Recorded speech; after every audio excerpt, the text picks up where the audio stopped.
smile on Carria's face as he justifies the decision to both Polt and Faker before the lock-in comes through. As soon as we saw the hover, though, we all knew there was no doubt in Polt or Faker's mind that Carria should pick this.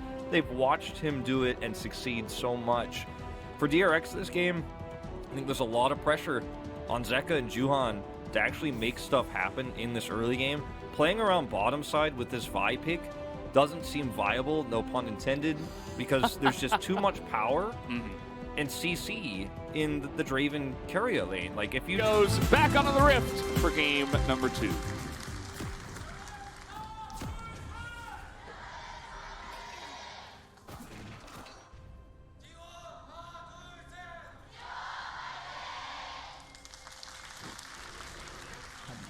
And here we do go. Very much comfort for the side of T1. And yes, I think Kingen is, you know, in some ways, in a draft sense, he says, well, we should take away the Gnar from Zeus. It's his best pick. We can't really ban it here because we got to ban all this other stuff. We don't want them to have Senna, even though we're not going to play it. But maybe, you know, for himself individually, he's like, he kind of wants to prove to himself that he can also do this with the Gnar. Obviously, it's not the same exact matchup. It's not the mirror that we have seen from game 1, but it's still, I would imagine, in his mind, as a flash hook onto Zeka comes in, and he doesn't even have to flash, although this Q is going to land, but they don't know who else is down there. So that's just the flash down for Carria, and no Hex Flash with this build. Yeah. I was about to give T1 a lot of credit for the start here because they prevented Juhan from warding as, okay, gonna get an extra Sand Soldier hit from Zeka here with that annoying. It's like every little thing. Yep, it's like, you shall not pass, Zeka. You're still you on want to go to your vision. mini wave? You're still on vision. Take the long way around. You have the shuriken. Okay, it comes off cooldown. And he gets there. So, Faker misses a CS, but we'll forgive him. I was going to give the red buff is available. Juhan would... Oh, it looks like he's actually looking to go mid here as Faker will flash away. Zeka on this one, and the flash comes in, and Juhan was right there, ready for it, and Zeka sets up the bait. Excellently done from DRX. Yeah, I think this was a little bit greedy there from Faker trying to go in back on that trade. They knew there was a pretty strong possibility that Juhan was going to be there. He flashes for the kill, so this ends up being nice for him because move there and is punished. Oh, this Gravitum comes in, and Guma is going to get caught as well. Barrel right there for the follow-up. Looks like Def did not have to flash or use any of his summoners. Guma elects not to either because he was already done. Here comes Carria and Owner, actually. Looking to get on top of Def. Very nice flash, but now you've got Elise in on your back, even with the exhaust.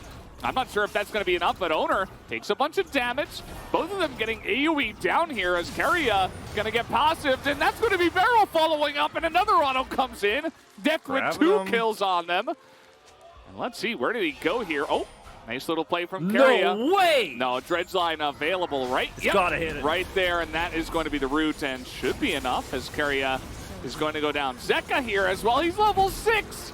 And another exhaust is going to come in, but who cares? It's only a certain amount of time as Barrel might go down. Yes, he will, but it does not matter. DRX gets so much off of the back of this bottom fight. They even get the dichotomy of what this 2v2 can look like for T1 because in game 1 they play gritty, they play aggressively, they get a massive lead, and the game is all about Carria. And then in game 2, you know, Gumi is left alone, he gets punished for being greedy, and it might happen again.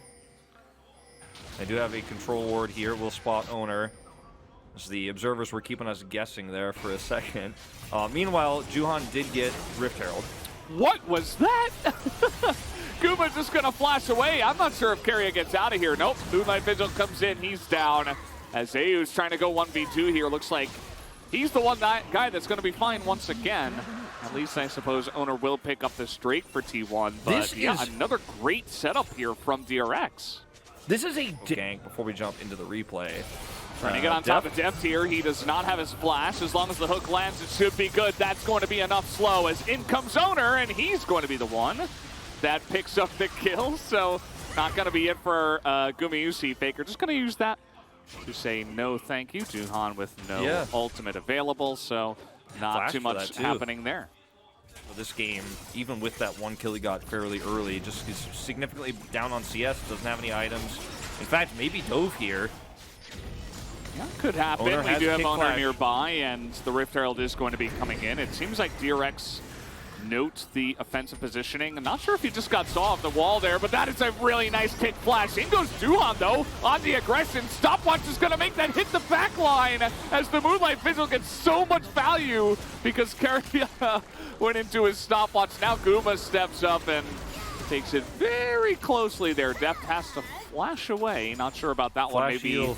Yeah, maybe the turret shot comes in at the end there, but either way, T1's still bleeding That's a out whole on the turret. spot side. Passively here, but this is going to be a Drake going into DRX's pocket unless something changes here. Owner this time does not have flash, so won't be able to kick behind anybody. Zeka's coming down. Faker's crown still up. This is a tense fight, actually. DRX need to be so careful. They might just want to commit Barrel's ult to secure it. T1 not even going to contest. Crown goes down, but you can see how much that is going to deny, and actually with 4 people mid, T1 take this opportunity to kind of infiltrate down here. Again, they are behind, so got to be careful about little moves like this, but looking If to they set it find up. him, Yeah, they should see Deft here as there is the combo. He nearly gets him, but Duhan stops him from coming in with a whirling death is what takes it at the end. As Akali is here, a double stun comes in. Can Guma get the damage is the question versus an Akali. I think the answer will be no. Zeka getting to work onto this Draven as nobody is going to save him, not even Faker, who comes down eventually. So we do have the 1v1 on the top side, not going to amount to much. in terms of really accelerating one of the two. Now, Zeka will grab this extra turret.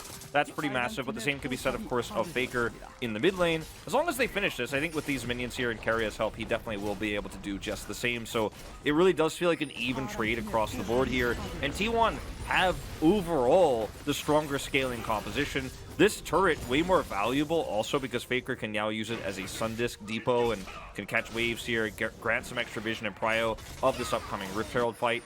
He does not have teleport, so, you know, he can at least use this to try to hold some minions back, but it's not like he can go back, grab his mana bar, and then return to the Herald.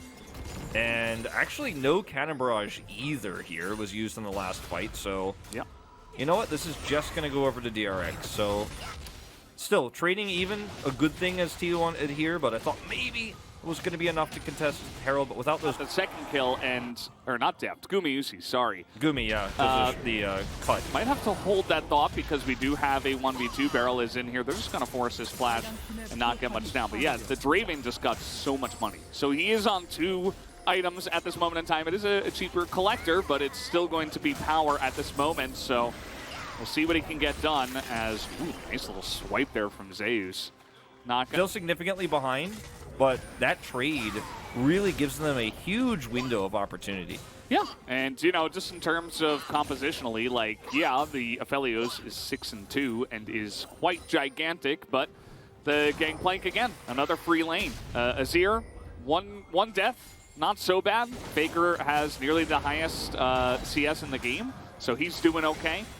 And even though Guma got behind, he's now got a lot of money, as we were just talking about. 3 members of T1 are going to show up in the top side. Not going to be able to hand that money over to Guma, but they do hand it over to another carry in the form of Faker.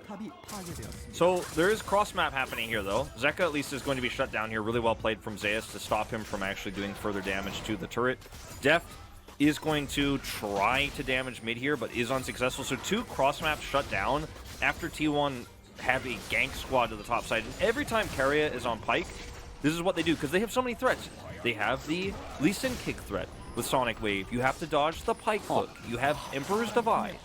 And they will actually grab the whole turret up here, give it over to Zeus, while defending a mid and bottom at the same time. T1's macro is kicking in, and guess what? 10-5 doesn't matter. They're up 700 gold. When else on DRX is here? So Zeka... This might backfire. Yeah, who's trapped in here with who? Because there's no Shuriken now. Zeka might have done that even on Vision as the trade is coming in. And Zeka's like, oh, where do I go from here? He's going to try to flash and ult to try to get out. And he's not going to be able to because he just gets collected by one auto that follows him all the way down. Zeka's magical journey goes on for a little bit too long. I mean, he knew the rest of his team wasn't there. why is Faker going to be that far up if he's not alone? And if you don't know where T1 are, you can't make that play happen against Crown Azir. Like, Azir might actually kill you in the 1v1 if he plays it right. Like, it's going to be close. Gotta be so careful making calls like that. Zeus doesn't seem to care. Look at the damage he's outputting. This is what a damaged GP can do. As compared to what we saw earlier from Keen, as now maybe it's T1 who stuck around for a little bit too long. Beryl on the flank, there's a TP coming in, and now we've got 2v4, and Kerry is just going to leave him to the Wolves. He tries to trade it back, and he actually does! He's going to get the kill onto Juhan, who was just on that cannon barrage for a little bit too long. Oh, wow, that is so much damage at this stage of the game. And T1, they're going to see if they can take a Baron, and look at where DRX are. They're so slow to respond here. They have no idea this is coming. Now, obviously, they see it, but they didn't think of the possibility, so they weren't setting up for it, because just seeing it isn't enough. You have to run over here to deal with it. It's already down to 3K. They're just going to get it again. T1 just take a Baron. Doesn't even matter. It's a 1-for-1 trade. The enemy jungler is down. Go straight to Baron. That's the flowchart for T1. And let's see if they can get out. Looks like they probably will. Faker does have Crown, and man, T1's macro this game has just been so much better than DRX's.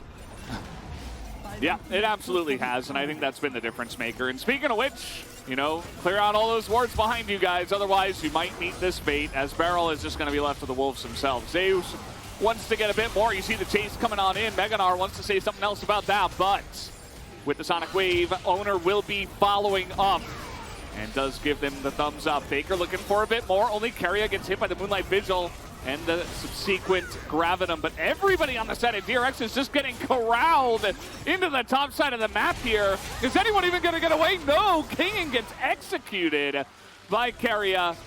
And now you see this is just all over the place. Juhan's going to be the next one to go down.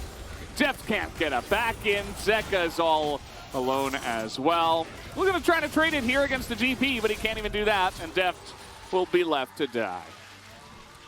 I can hear it, Valdez. I can hear Chronicler on the desk after this game saying the inconsistencies of DRX. They're showing themselves here again. They had such a lead. Deft and Beryl were in massive, massive, massive advantage. They had complete control of the bottom side, and it just went sour after that really nice trade for T1. Gumayusi gets so much with his hull breaker and stuff like that. Obviously, it helps that Zeus just wins his lane every time, regardless of what he does. The Baron buff is going to help out. Nobody's really going to be able to collapse in here, especially with T1 on the flanks, and with DRX at a lack of vision once again has been one of the things that, unfortunately, has been a bit consistent in these DRX games. It's unfortunate, too, though, because, like, part of your vision control needs to be winning on more than just one lane, the 2v2, where Beryl and Deft were finding success, and then, oh no. Yeah, Juhan, that's going to be a ult for him. He actually does get the kill here onto Pike, but that is just going to be the sacrificial lamb. As a nice Infernal ultimate does hit the backline too, but a trade 1-for-1 for support for jungle is good. Kingen is going to get this turret, so it's a trade of turrets too, but there's bounty goal here for Kingen. The problem is that this turret is less valuable for DRX because they cannot actually make strong plays to threaten inhibitors right now. They do not have control of side lane. They do here, when it's obviously a heavy commitment to the bottom side of the map. They have control of this side lane for like 2 seconds, and I think he should be able to get out here. Does not have flash, but I think he's going to be all right. Owner really wants him, but I just want to make a point about what it means. But you know, we're going to watch the chase. Owner's like, give me that gromp, I'm on him. But yeah, so this ends up being way better for T1. In RNG, T1 wouldn't come back. This is a game, you know, at MSI or at Worlds, T1 wouldn't come back. And these are the polarizing games, but, you know, they're winning right now, and they are almost 7,000 gold ahead. Oh no, they want to punish Beryl for his transgressions. It's not going to happen. Owner not going to go that crazy. Zeka TP's in just to die. He's just going to TP in and die. Is he going to get away, actually? Yes, he will. Actually, finally baits in Owner, but while it might just be too heavy here for the side of T1, you see the damage now that Guma and Faker and Zeus are all putting out. If anyone is around there for over 2 seconds, and it looks like they'll just run at the Baron here once again. It's so funny because you could tell Owner was thinking about taking that Sonic Wave, like you mentioned, onto Barrel. And then he sees the teleport and he's like, nah, I'll take this free kill onto Zeka instead, but it's in the Kali, it's really hard. And he actually just is unable to get either of the kills. Okay, so funny. Owner just respawned. There was a bit of a timer on him, so 4 of them only here. Owner does get here, but DRX could just burst this down and just take the Drake. It's okay. There, you got it. Just do that and run. I think at this point in time, just try to stack those Drakes and look for a later stage of the game. Faker has TP. Could just TP to this wave. I don't know if he even necessarily needs to. Yeah, Winion's going to take out this inhibitor. So still, this was pre-set up by T1 with the top push they had. So yeah, you lose Drake, but it's not Soul. It's just Soul Point, which isn't good enough. Still a great play from DRX to try to punish the enemy jungler being gone, but they're just so far behind. Their wins are so small compared to the grand picture here. I mean, still 2 minutes left on Baron. Is a lot of minions they're going to be dealing with for the rest of this game, whatever's left of it. 900 bounty gold picked up. Significant, again, but when you're 8,000 gold behind, maybe not. Yeah. Carrier just being annoying here on the left side of this fight. And one thing that was pretty cool to see is actually the Rocket Belt picked up for Zeka. It allowed him to survive in the last fight, but also it's very good at proccing Faker's crown. And he's been doing that pretty consistently when there haven't been just random DRX players dying. So that's good, at least, that he did go for that itemization. Just a cool thought, because before I was saying it wasn't going to be procced that often. As here comes Juhan looking for an angle. Beryl is with him as well. That's going to be the Gravitum comes down and they blow up the GP actually, but that's going to be a huge play by Owner. Gets the 80 carry into the backline. The hook follow up onto King in, but he is tanky enough. A triple kill here for Faker, as he will TP immediately into the top lane. Yep, and that is going to be the game. They don't need to kill that mid turret. There's no interest there. They got this inhibitor early on, and the minions got it for them, and now the minions are going to help them end the game. Penta? Maybe Penta? Well, Faker doesn't. Okay, he's got his soldiers in position now. As, nope, it's going to be Guma who does pick up the kill here. Probably would have been unofficial anyway. That's going to be the end of this. It will be Faker's full of Guma uses, as that will be the end of this one. Nexus goes down. When T1 decided, maybe they'll just let the Minions do the job again. As Faker playing with this food a little bit, but another swift 2-0 from T1 tonight. And I want to go back to something I was saying earlier before we had that fight. These are the types of polarizing T1 games that you experience where